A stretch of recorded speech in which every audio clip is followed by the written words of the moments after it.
Ssaabaduumizi wa poliisi mu ggwanga Martin Zokothochola wamu ne minisita omubeezi avunaanyizibwa ku nsonga ez'omunda mu ggwanga Obiga Kania olwaleero balabiseko mu kakiiko ka palamenti akavunaanyizibwa ku byokwerinda okutangaza ku mbeera y'ebyokwerinda w'eyimiridde mu ggwanga. Abaka kakiiko kano basabye Ochola ne banne okubannyonnyola bwe batuuse mu kunoonyereza n'okukwata abantu abazze bakola ettemu ku bannabyabufuzi, abakulembeze b'Abayisiraamu, abasirikale wamu n'abantu ssekinnoomu. Alipoota poliisi gyeyanjudde eraze nti bukye yali omubaka wa Arua Munisipaali Ibrahim Abiriga ne mugandawe Saidi Kongo battibwa kati emyezi 4 egiyise tewali muntu yenna yaakwatiddwa. Wabula poliisi egamba nti okwewala okukwata abantu abatalina musango erina okutwala obudde ng'enoonyereza. We don't arrest due to emotions. That's why sometimes you have, for example, the case of Abiriga. Currently, we don't have any suspect in custody.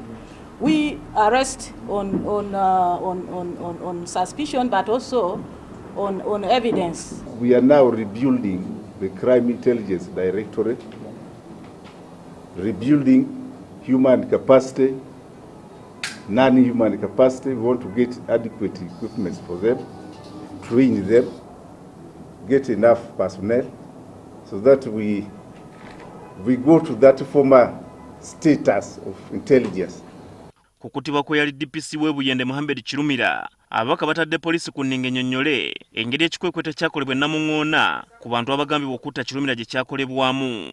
Newankubadde abantu 9 be baakwatiddwa, ababaka banenyeza poliisi kukutibwa kwa Abdu Kateregga agambibwa okukulemberamu abatta Kirumira. Ababaka bagamba nti ono yeyandibadde omujulizi omukulu. So we want to know, where was he killed? Was he killed in the process of arrest, or he was killed in your hands? And he was pursued, shot, bled. Even at the course of bleeding, you subject him to be at home.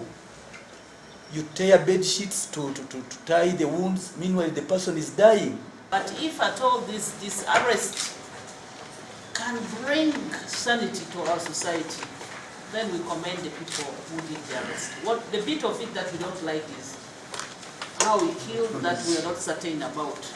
Sure, what is correct is that during arrest there were, I think there were shootouts, and what is correct is also that he was rushed to the hospital and was declared dead on arrival at the hospital. Not that he died in custody. Alipoota ya poliisi era eraze nti okuva mu 2012 okutuusa kati abantu 105 be bakakwatibwa mu butemu obuzze bukolebwa. Ku bano kuliko 9 abaakwatibwa mu kutta Kirumira, 8 mu kutta Kaweesi, 7 mu kutta Meja Muhammad Kigundu, 9 mu kutta Susan Magara, 17 mu kutta abakyala Nansana n'Entebe, 11 mu kutta Sheikh Ibrahim Kirya ne Mustafa Bahiga, 38 mu kutta abasiraamu e Busoga, wamu n'abalala 5 mu kutta abazungu 2. Ku bano bonna 6 bokka be bakasingisibwa emisango nga balangibwa okutta Sheikh Ibrahim Kirya ne Mustafa Bahiga. Wabula poliisi ekyalemeddwa okukwata omuntu yenna mu kutibwa kwa Joan Kagezi. Most of those cases, we have indicated the suspects have been committed in most of them. Now, how the courts proceed to cause list their cases for hearing, we have no control. Mu ngeri emu poliisi olwaleero esambaza ebizze biyitiŋŋana nga bwe waliwo abantu ba bulijjo abaali bagufudde omugano okukozesa amafuta ga poliisi ku mulembe gwa General Kale Kayihura.